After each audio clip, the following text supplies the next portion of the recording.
আকাশ কি হয়েছে?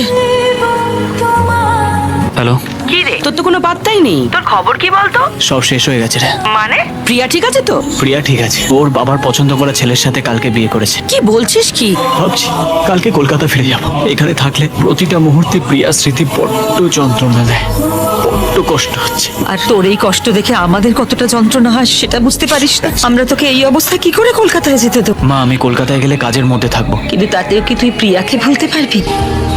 দেখ বাবা, প্রিয়াকে ভুলবার একটাই পথ রয়েছে, তুই আমাদের পছন্দ করা মেয়েকে বিয়ে কর। প্লিজ মা, একবার তো বিয়ের স্বপ্ন দেখেছিলাম। আর তাছাড়া এই হৃদয়টা কোনো ব্ল্যাকবোর্ড নয় যে কারোর নাম লিখে সেটা সহজে মুছে দাও। সত্যিকারের ভালোবাসা মানুষের জীবনে একবারই আসে। আকাশ, অতীত থেকে শিক্ষা নিতে হয়, কিন্তু তাকে আগলে রেখে চিরজীবন বাঁচতে নেই।